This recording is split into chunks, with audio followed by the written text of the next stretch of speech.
What's up, everyone? Welcome back to the channel. Boozer here. Thanks for stopping by. Today's video, we're going to be jumping into one of my community members' account, and we will be taking a look at her account, giving her some advice on some key areas that she's looking to improve in.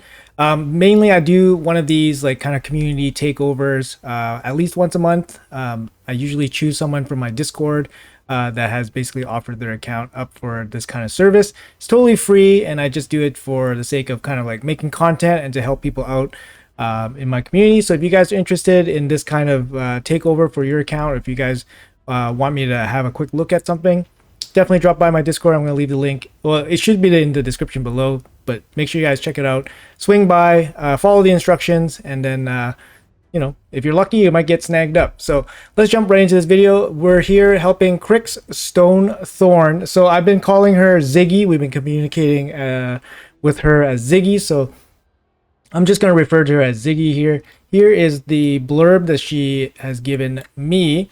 So hi, Boozer and everyone. Here's my up-to-date application.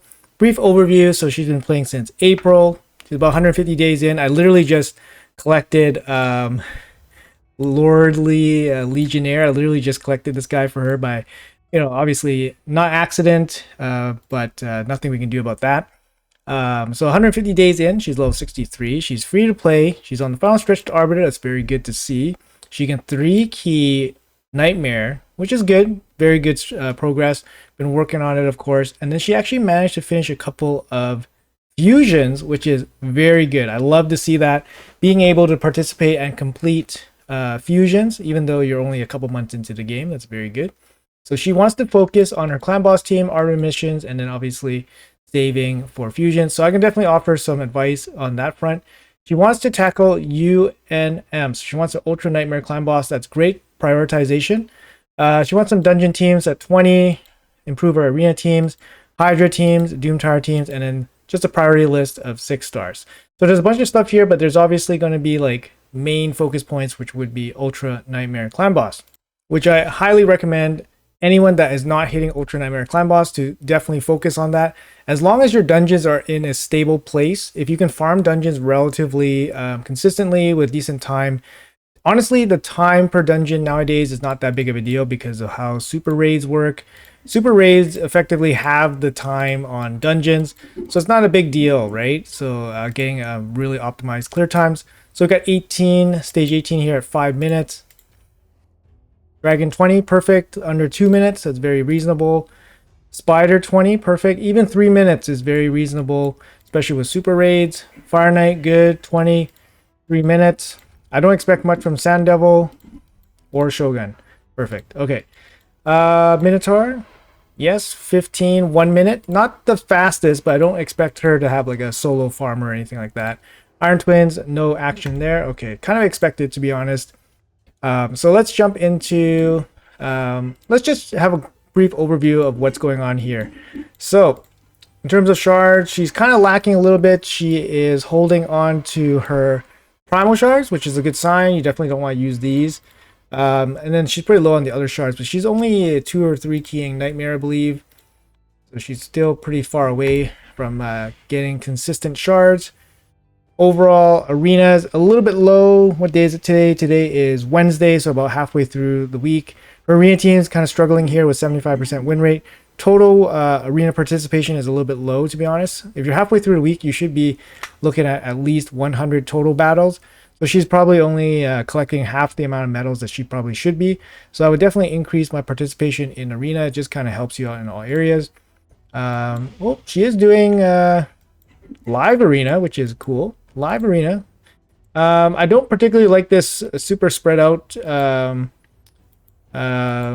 allocation of your medals. Definitely focus on some key areas, but I can see why you did this, just because you are still progressing in all these areas. So, but anyways, it's good to see good participation here. So good for you. Definitely up your participation for the classic arena as well. Okay, this is a little bit surprising to see all of these open. Usually you don't invest the gems here to open these until later on. Overall Faction Guardians, probably not something you really wanted to check out, but we can check out the epics. Definitely needs more epics. So she needs basically her roster to be filled out, but she is only 6 months into the game, so you can't really expect too much out of a 6-month account. Mikage is still there, of course. Rosin's still there, and she's working on the Scorig. Oh, is she going to be tight on this? I think no, she's not going to make it. She's not going to make it. But then she gets one copy of the epic for sure. Stones, don't expect any kind of progress here. Wow, 6-star. This is a really lucky pull here.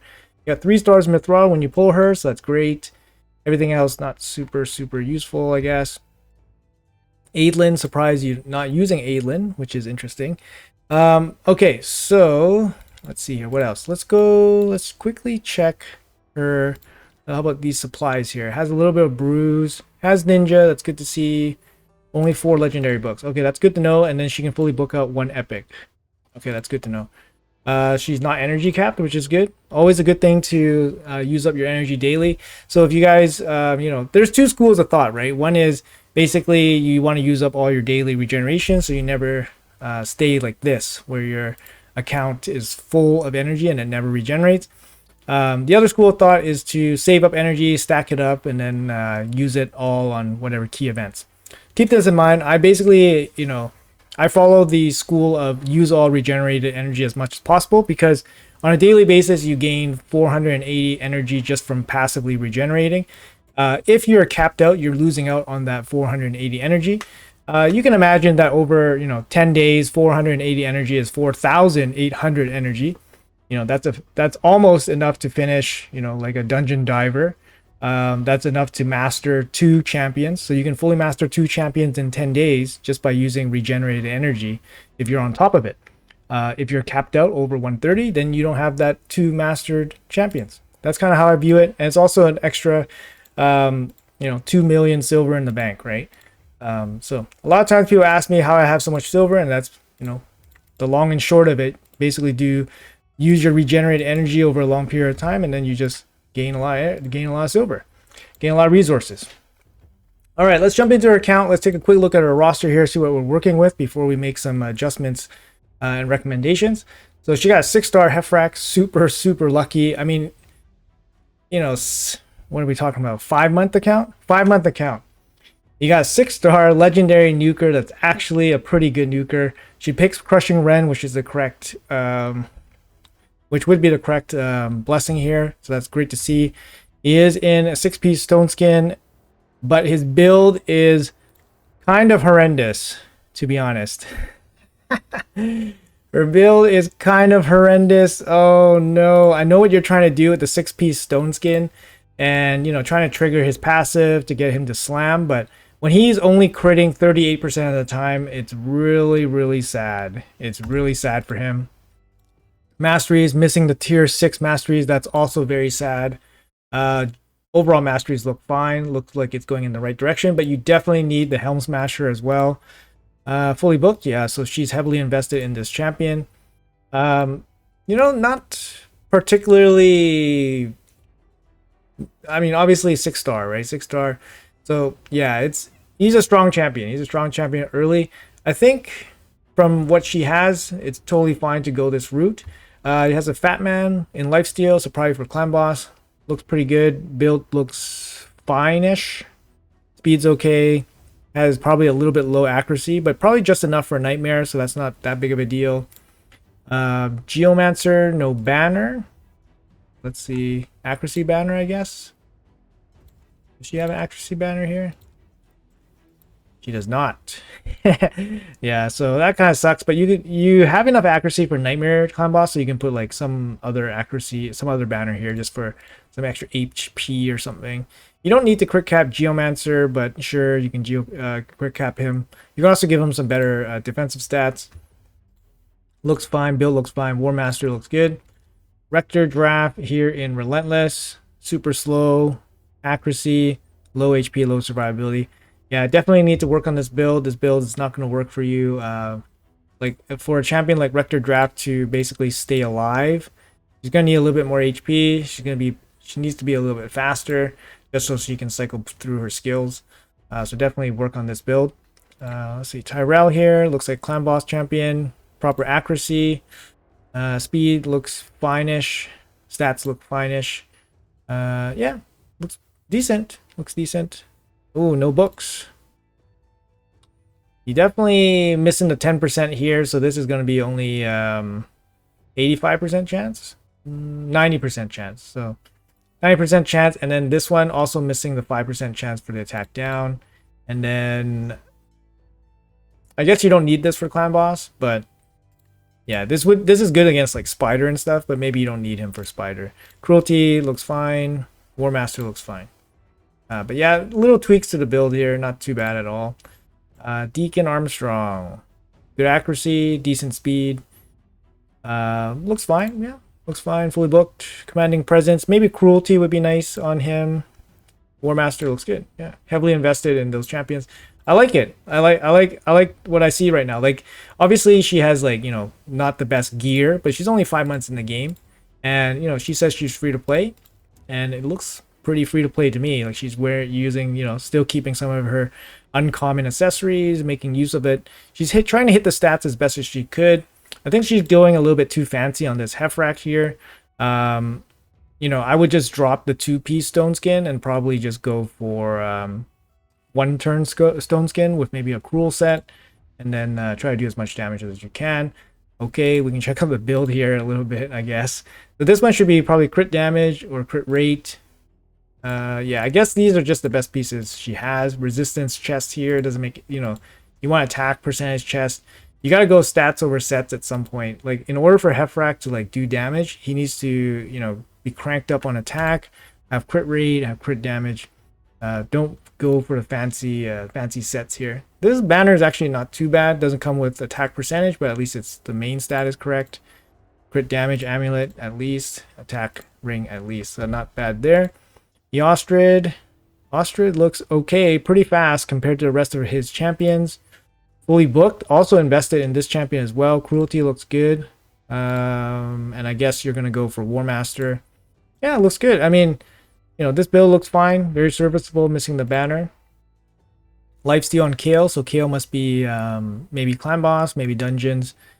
Good accuracy, speed's a little bit low, but probably still okay for whatever she's using, whatever dungeon she's using him in, or even clan boss.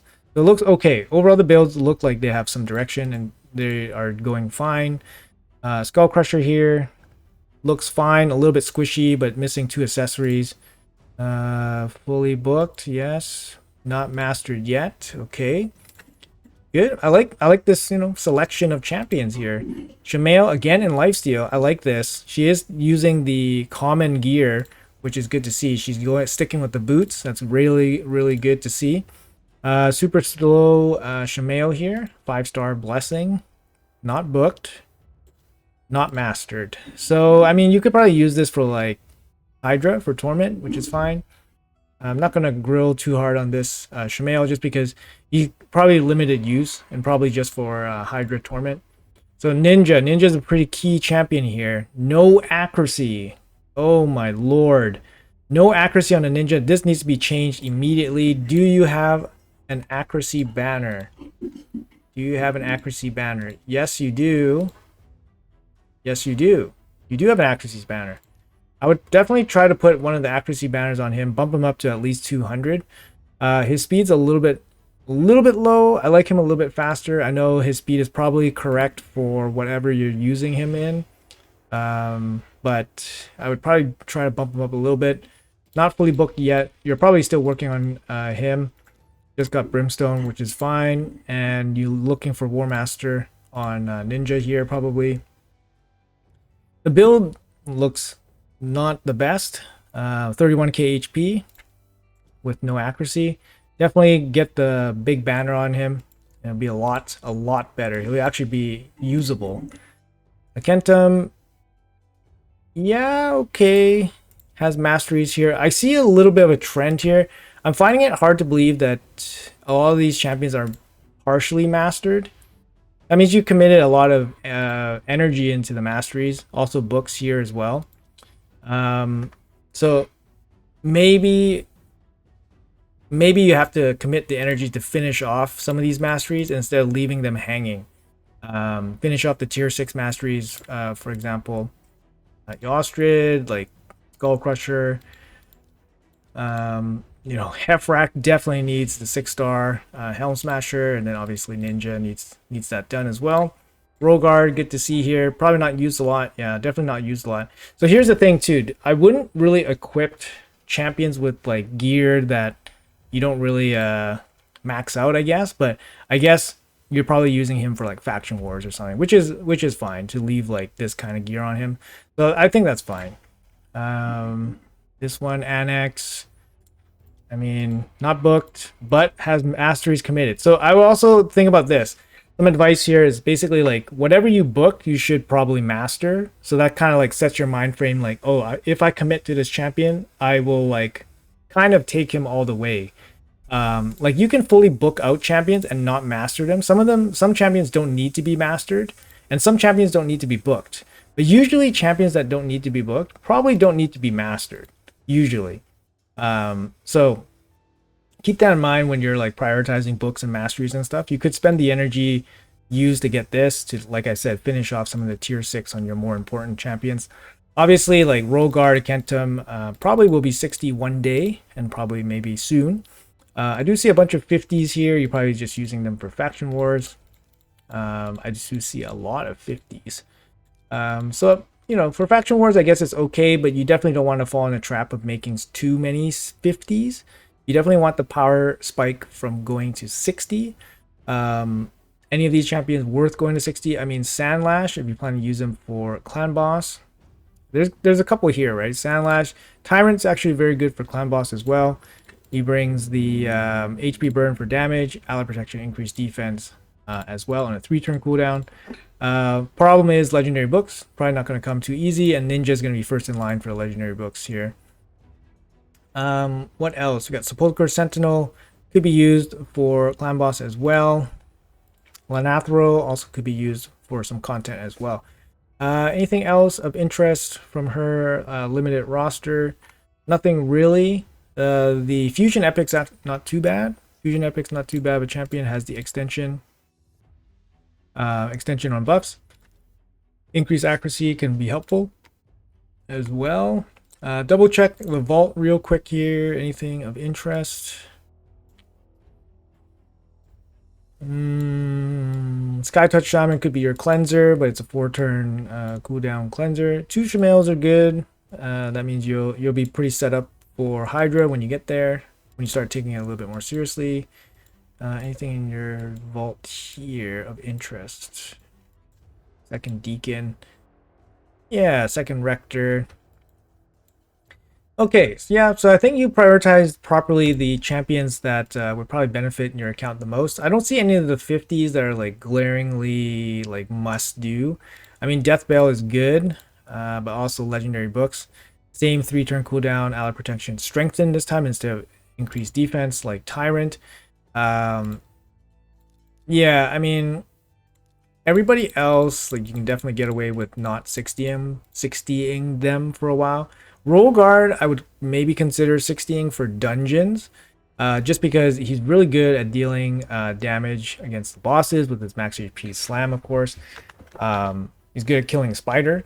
He can help you definitely in Fire Knight as well, like climbing Fire Knight. Multi-hit, he has speed down, and obviously max HP slams. But I think the problem is that your account probably can't support, you know, more than one damage dealer, to be honest. I'm going to quickly run the Hell Hades optimizer and then see what your account can actually produce, and then we'll have a better picture of what your gear looks like. All right, so I quickly plugged in the Hefrak for the first champion to do the optimizer. Basically, I've just put him in 4-piece stone skin instead of 6-piece stone skin, because he basically only really needs 1 turn, depending on the you know, team that you're facing. You're probably playing against a squishy team. You don't need 2-turn stone skin. And you don't really need speed on Hefrak, because he's just going to benefit off his passive, and then once he gets a turn, he's gonna lay the second hammer down. So I got this build here for him with 5k attack, just under 200 crit damage, no speed, of course.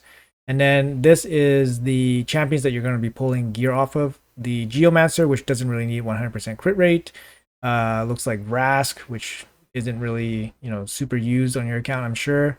And then you have this attack percentage boot here. Accessories stay the same, and then Hefrak keeps 3 pieces. So it's actually a pretty cheap swap, swapping 3 pieces out, and then you'll be gaining 18% increased power, as well as getting a full crit rate. So yeah, it's a huge bonus for this Hefrak. So I would definitely recommend switching over to this kind of build. Here I'm going to go over a couple more options for you. Ziggy, if you want to pause the video, and then you can definitely take the gear off of these champions if you don't use the optimizer yourself. So obviously it's using some of the key build gear from your other builds, but that's probably because you haven't fully rolled up a lot of your gear yet. So once you roll up more gear, you probably can keep some of the rolled up gear on your other champions. So anyways, that's Hefrak. And for the purposes of like arena team building, I would probably prioritize Eostrid as maybe like your speed booster. So you could use Eostrid as your speed lead. She does come with the big speed aura here for arena, and then she comes with the increased speed, increased attack, and then obviously the turn meter stuff, and then decreased speed and weaken. So Eostrid is a very good champion before you get Arbiter, and even if you get Arbiter, you could still argue to keep Eostrid. Eostrid also comes with 105 base speed, which is very good. I believe that's it, eh? 105? I thought she would be higher than 105. I feel like she's higher, like 110. Does she gain speed somewhere? Does she gain speed at 6 stars? Sorry, I want to double check this before I... Yeah, she gains 10 speed. There you go, 115. So at fully ascended 6 stars, she'll be 115. Her base speed is incredibly high, so she's a great candidate to build out as your speed booster in arena. So I'm just going to run the speed test on the optimizer, see how fast she can actually get on this account. It looks like the fastest gear on this account is 270 speed only. Doesn't feel like she's taking any critical champions away or gear from critical champions away. I gave her 200 accuracy so that she can still land her decreased speed on the enemy. I think it's an okay start. Obviously 270 speed is not, it's not going to be blowing doors off of cars or anything like that, but it's a start, right? And let's see if she has a banner available for her at all. Let's see if she has speed. She doesn't. She doesn't have a single banner with speed in the Sylvan faction. Stash here, so that's pretty sad. But it is what it is, right? In the early game, Spider's not going to be heavily farmed for you. So definitely, I would focus on building Eostrid as your fastest champion to try to help you gain a little bit of a leg up in your arena. After that, I would probably keep Deacon as well. So you can go booster, and then you can go decrease defense, and then Hefrak nuke. The problem with Hefrak, again, if you build him with super low speed, is that he might not be able to get a turn. But if you come in with 2 boosters, it might be okay. I would look into that. I'm not sure who your decreased defense champion is. It's probably Tyrell. And he's only decreased defensing 90% of the time. So you probably want to book in here if you're using him strictly for your Oh, sorry, you're using Deacon. Sorry, my bad. So you can go Eostrid, Deacon, and then you can even throw in maybe 1 more booster if the Hefrak is not getting a turn. It's very possible. Or you can run 2 nukers or another maybe crowd control champion, which could make sense as well. So there's some options here, but obviously, like with a limited roster, you kind of have to be very picky with what you get. So I'm going to go with Eostrid, Deacon, and then I'm still probably going to go with Tyrell just for like a backup decreased defense. And then he can kind of hit hard sometimes too. And then probably go with the Hefrak for the big nuke. Once you build Ninja, you could build Ninja to come in after Deacon as well for the extra freeze CC, which can be useful as well. And then Ninja can hit okay-ish. Ninja will hit probably harder than the rest of your built champions. So that's my recommendation for your arena team, and then hopefully you can, be able to farm arena a little bit more smoothly. Or the other option is to bring KO. If you have KO built up with some good damage, he's not going to be pumping anybody with these stats, but you could just use KO instead of Ninja. So you could run 2 nukers with the Eostrid and Deacon up front. All right, let's move on to Clan Boss.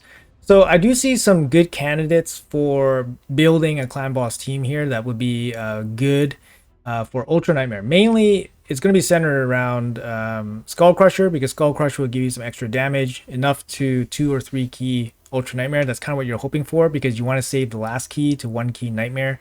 So at least you can double chest Ultra Nightmare and then double chest Nightmare, and this will basically unlock all sorts of resources for you on a daily basis. You don't have to worry too much about shards or books, and then you can probably participate in more fusions along the way as well. So it's a big bonus, big boost once you start hitting Ultra Nightmare.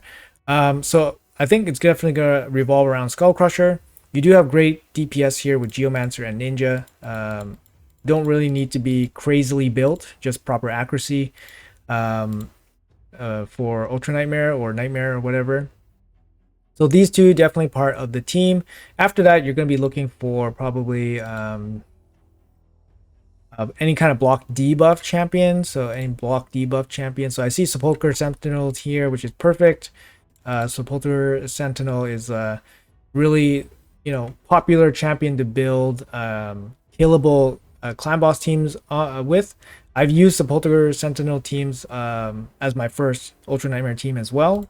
So I have a lot of experience with this one, so I can definitely brainstorm a team here for you. After that, so what were we doing? We're doing Sepulchre Sentinel, Skull Crusher, and then one of the damage dealers, Ninja or Geomancer. After that, we're looking for probably attack down.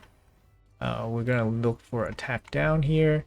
Oh, sorry, that's gonna come from Sepulchre Sentinel, of course. So that's good. She covered those bases. She also covers increased defense as well. So all those good things are covered. Usually this type of team runs a buff extension champion, so I know she has the Fusion Epic, which will help her extend the buffs, so increase defense, block debuffs, counterattack. So let's find one of those. Does she have more than just the Epic? Yes, she does. She has Sandlash and then Valerie. Sandlash actually a very popular champion for this type of team, because Sandlash does hit decent with the A1, does hit decently with the A1, brings the extension on a 3-turn cooldown, and then has a really good passive for kind of clan boss, because it brings the ally protection, which really makes your team much more tankier. It could give them a couple extra turns, which means a little bit more damage, and then it could be a difference between a 3 and a 2 key. So Sandlash Survivor, I like. Both here decreases the damage by poison. So the clan boss doesn't really place poisons on you unless it's void affinity. So you're not receiving a lot of poison damage. So this isn't going to be super impactful. He does bring a bit of a heal, which is nice, and then he does bring increased accuracy, which is nice. So he does have extra utility, and then he has the 3-turn decrease accuracy and then duration increase, which is pretty good. So if you decrease the accuracy on the clan boss, maybe the clan boss won't be able to, place decrease attack or decrease accuracy on your team or whatever. But maybe Sandlash would be slightly better, because Sandlash does bring this clutch ally protection here. And she's already committed to the 50 with some mastery, so I would probably build Sandlash Survivor here for your clan boss team. Lastly, going over your roster one more time, you're probably looking for another damage slot. So you have decreased attack, decreased defense,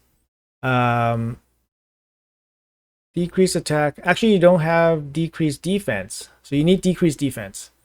Yes, you don't have decreased defense. Okay, so you need decreased defense.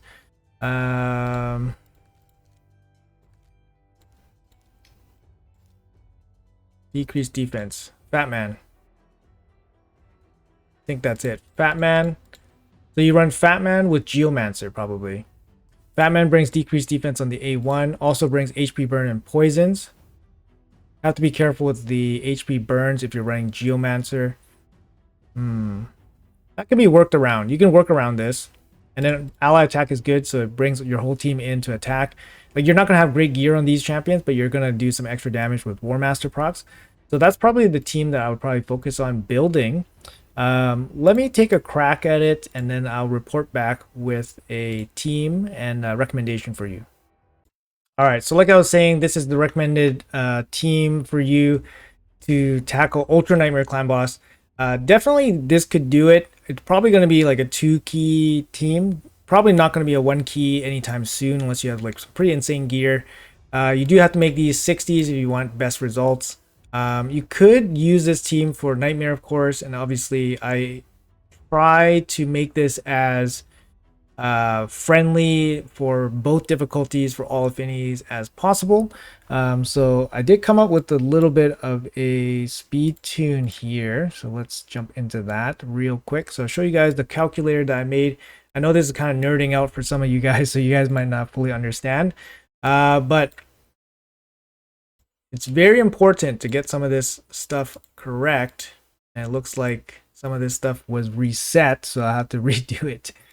All right, sorry about that little setback there. I had to remake the speed tune here just because it did reset on my browser, but I'll show you the speed tune that I came up with here. And basically I always want to tune against Spirit Affinity for Ultra Nightmare if you can help it. In this case, we do have Sepulchre Sentinel for the block debuffs, which makes this affinity friendly. This team works fully fine against Ultra Nightmare with the speeds posted. 239 Sepulchre Sentinel, 229 Fat Man. These are the lowest speeds, I believe, for this tune to work. So, for example, I lower Sepulchre by 1 speed, 238, doesn't work. Back up to 239 and it works. Fat Man, lower by 1, doesn't work. Back up to 229. So these are the lowest speeds. There are ranges going up, but 229, 239 for Fat Man and Sepulchre. Sandlash Survivor 178, Geomancer 178. I found that these two had to be basically 178 so that the tune will work on Nightmare as well. There seems to be a little bit finicky when you start using the same team, same speeds for Nightmare. So I didn't want to change it up too much for him, like swapping gear and all that stuff. So I just wanted to keep it as close to possible to basically like full auto. So 178 Sandlash, 178 Geomancer, and then Skull Crusher 171. No delaying anything on this team, so full auto from the get-go. There is one thing you have to change in this team because we are running Fat Man, who does have an HP burn plus poison on his A2, which is a very good move for Clan Boss because it deals lots of damage. We do have Geomancer on the team, and you don't want the Fat Man's HP burn to kind of knock off Geomancer's HP burn, because Geomancer's HP burn will be doing the big damage for this team. So I have it set up so that Geomancer opens with his A1. So his A1 is opening right here on turn, I guess turn 1. And then you prioritize his A2. So he uses his A2 just before the Clan Boss stuns. And then when you go back to the beginning of the Clan Boss cycle after the stun, you have Geomancer place his HP burn with his A3, and you want the HP burn placed on the before the first AoE, because you want the HP burn on the Clan Boss when the Clan Boss does both rounds of AoEs. Because if the damage coming in from the Clan Boss is done by the AoEs, with the HP burn on a Clan Boss, that's when you will be receiving the most damage, and therefore the most of the damage will be going to the boss. If you place the HP burn when the Clan Boss is like using the stun attack, you're not going to get that much damage reflected back on the boss. Hope that makes sense. But basically, you want the Geomancer HP burn to be placed before the AoEs happen, so you get the maximum damage output against the boss. And to do that, you have to prioritize his A2 and then open with his A1. So that's the only thing you need to change in his AI settings. I'm going to set it up in the team setup for her. All right, so I got the team set up here, and then of course the Geomancer will be A1 open and then priority A2. After that, he's just going 1 turn for every Clan Boss turn, so the order of this will never change afterwards. So perfect. And then it's going to be full auto, so really good team for that. So Ultra Nightmare is taken care of with this team. So does this work on Nightmare? And the answer is yes, it does. So the exact same team without any gear swaps or anything will work on Nightmare. However, there is some tweaking with the AI. In this case, the skill order for this particular build is not perfectly as good as it could be, because for the Ultra Nightmare team, you have you have a lot of the skills very well placed, and then you can tell here on the stun turn, all the champions are basically protected by increased defense and ally protection, which means they're not going to be receiving as much damage from the stun. There's no counterattack on the first AoE, so you're not going to be dealing as much damage, but because you have the ally protection against the stun, it's going to be much less likely that your team will lose someone on the stun. There's also if you were to adjust Skull Crusher's preset to basically have a two turn delay on his counterattack, you could move the counterattack to the first turn, so right before the first AoE, which might increase your damage output a little bit because you get an extra wave of counterattacks, but your team won't be auto anymore. So there's an option for you, right? So you can kind of manual the first couple turns and then click auto, or you can just click auto and have it go. So in this case, you can just click auto and have it go, or you can just manual Skull Crusher 2 turns and then you get a little bit more damage out of it. So that's kind of how it's going to go for the Ultra Nightmare team. But for Nightmare, there's a little bit more tweaking and it's not as perfect in terms of the skill setup. You can kind of see here it stabilizes, but against the stun turn, not everybody is protected by increased defense or ally protection. This means that you need to prioritize some of these champions to have higher defense. Farrakhan the Fat and Sepulchre Sentinel and Skull Crusher should have higher defense. And when I mean higher defense, you're probably looking at like 4K plus, probably at least. In regards to Farrakhan the Fat, you can, since you have another Spirit Affinity champion with Sandlash, you can have Farrakhan the Fat with like more HP. Than Sandlash Survivor, so that Sandlash gets targeted by the stun, which would be a good thing because Sandlash Survivor is protected by ally protection and increased defense here. So you can definitely kind of game the clan boss to target the Sandlash Survivor here. It's not going to be perfect, but it should be enough to one key Nightmare difficulty. You still have the ally protection, increased defense here. For wave 1 and wave 2, so you're going to be pretty heavily protected for both of them, and then you're going to have the counter attack as well, so you'll be doing some pretty good damage here. It's only the stun turn where you have to worry about, so you're looking at about 4k defense at least on these heavily targeted stun targets, but you're probably going to be looking for those kind of stat points against Ultra Nightmare anyways, roughly around 4k defense. If it's a defense based champion, probably even more. And then you're looking at about 230 accuracy for Ultra Nightmare. And then for Nightmare difficulty, probably 180 accuracy is fine. But yeah, it's going to struggle against some affinities as well because your only decreased attack is Sepulchre Sentinel and she's a Force affinity. So you'll probably struggle against Spirit affinity if you get a resist or you get a weak hit at the wrong times. So nothing you can really do about that unless you bring an extra decreased attack. Also, your only decreased defense is Farrakhan the Fat, so it might not always land, and of course affinity issues as well. Other than that, this team with the same speeds work for Ultra Nightmare and Nightmare, basically full auto. So for the Nightmare team, I just want to go over it real quick just in case you want to follow it. You have 1 turn delay on Sepulchre's A2, you have 1 turn delay on Sandlash's extension, and then that's basically it. And then after that, you I think for Nightmare, you might want to disable Farrakhan's A2 so that he doesn't place the HP burn over the Geomancer HP burn. You can kind of see here that if I increase the delay on it, it doesn't really have Farrakhan the Fat place the A2 before the stun. That's kind of where you want it. Like I said, you want Geomancer's HP burn to be in effect during both wave attacks. So you want the Farrakhan the Fat HP burn to be after the wave attacks, but it doesn't seem like the delays really work. So I think I would just disable his A2 for Nightmare. So you need a different team setup for Nightmare. So I'm gonna put that in for you, Ziggy. All right, so cleaned up.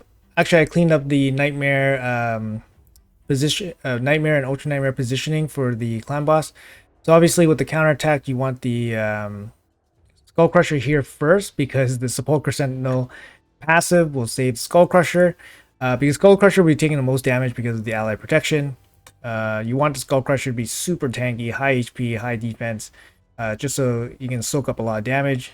And then so the first one that goes in from the counterattacks will be the decreased defense, and then the Geomancer. And then you want the Sandlash at the back for the ally protection. For the Nightmare setup, I set it up here. You want the 1 turn delay on the A2, so you open up the A1. Farrakhan, I turned off the A2. And then Sandlash Survivor, you open up the A1, 1 turn delay on the A2. Geomancer, no delays. He's gonna place the A3 right away, and then everything looks good here. But anyways, yeah, so the team setups are there. You're just going to have to hit the necessary speeds, and then you're going to need some pretty decent lifesteal gear to hit those stats so that you can tackle the difficulty. But the teams are there. They're set up for you. If you have any issues, refer back to the calculator, and, you know, hopefully some of what I said made sense. I know it's pretty, you know, obviously daunting stuff, but, you know, you have it on video here. So best of luck to you for building out this team, but definitely Ultra Nightmare capable. All right, and I think we touched upon most of the points that she wanted us to touch upon. I think the last thing we'll do for this team is probably make a, you know, serviceable Hydra team for her to at least work on. Hopefully let her get this warrior chest so that she can get the Mithrala fragments. The Mithrala fragments are going to be super useful, obviously, once you get Mithrala. It's going to be a massive, massive champion. So let's see if I can put together a team here for you that kind of makes sense. First of all, we're going to need the increase speed, decrease speed champion, which is Eostrid. Incredible champion. You are like super lucky to have gone for this champion and complete this as a fusion so early in the game. You get a massive, massive champion for Hydra, so congratulations for getting that. After that, Ninja is going to be a good candidate. He just does really good damage. HP burn scales pretty well. You don't need like insane gear for him to do damage for you. Shamail is going to be a good candidate, obviously, for Torment. After that, it gets kind of fuzzy. You probably want Deacon here. He does provide Age 1 Leech. He does provide a little bit of turn meter boost and a decreased defense as well, so he's not too bad in that regard. After that, we're probably looking at a Hex champion, and since you don't have any Hex gear, a Kentum is probably going to be your best bet. He's already built up to 50. You can just take a quick look here. If you do have a Hex champion in your roster, you don't. It's going to be a Kentum. Checking all the vaults here. You have a Kentum, and then this guy, Vindrax. He's probably not worth building out. So a Kentum is going to be your person. Can bring in some damage and stuff. So not a bad choice there. Lastly, we're probably going to be looking for block buffs. Not expecting you to have block buffs. I do see Phoenix there for block buffs. Let's see what else you got here that we're working with. I'll move my head. Oh, you have Shayak. Okay, Shayak can work, I guess. Shayak can work here. Turn meter. Yeah, this is a good move. The problem is with Shayak is that he's a legendary and you don't have that many books. He also brings a little bit of support with like the shield and taunt, which could be useful. He is actually a useful champion. He also has a little bit of a hex play as well, but his hex play is not super great. And then decreased defense here is not too bad. He might be somebody worth considering for Hydra. He's a good champion for Hydra. Phoenix does have block buffs as well, but I believe it's a 4-turn cooldown, so it's not as good. Yeah, it is a 4-turn cooldown, so it's not as good. Yeah, but he's already at 50. He might be usable for you for a little bit. Forgot what this guy does. Ostrox, he actually does have block buffs as well. I think it's a 3-turn. 3-turn, yes. If 3 or fewer enemies are alive, or fewer. 100%. If 4 or more has 3 turns. So okay, sorry. So it's always a 3-turn AoE block buff. So you can bring Ostrox. He actually works here. He brings what? Healing and ally. So he brings a heal and then a transfer debuff. And then a 4-turn cleanse plus accuracy boost. Not super useful. Please debuff reflected back on the attacker. Not super useful, to be honest. I wonder if this works for the Spearhead. I guess he does have accuracy in all battles, but not super useful. But he is a 3-turn block buff champion, so definitely useful for this team if you need it. But I think like if you can spare it, it's going to be Shayak here, which would be really, really good to improve this team. Yeah, you got everything covered. You got decreased defense, increased speed, decreased speed. You got leech, damage, HP burn. You got hex. You got Shamail for torment counter. It's actually a really good team for a really early game account, to be honest. And even if you don't have Shike, you can run Ostrox. Yeah, I mean, it's actually a really good team. You have all the elements here. You can definitely do pretty well. It looks like a solid team to me. So just work towards this. It should be a good Hydra team for you. Okay. All right, I think that's going to be my time for this account. So thank you, Ziggy, so much for letting me pop on your account and giving you some advice. Really appreciate that, of course. Hopefully the advice and things that I've said in this video will be helpful to you in your raid journey. So I really appreciate you taking the time to let me pop in here. 5-month-old account, guys. What do you guys think about Ziggy's account? What do you think about the progress? What do you think about the advice that I gave her in this account? Do you think it was helpful? Definitely working towards Ultra Nightmare Clan Boss will be a big boost, obviously, to shards and books. I helped her out with putting together a arena team, a Hydra team. Gave her some pointers on her champions and builds. But yeah, I think that's going to be a pretty good kind of coaching or assessment video. So let me know in the comments below what you guys think. We'll be doing this, like I said, at least once a month. And thanks for watching, guys. I'll see you guys in the next one.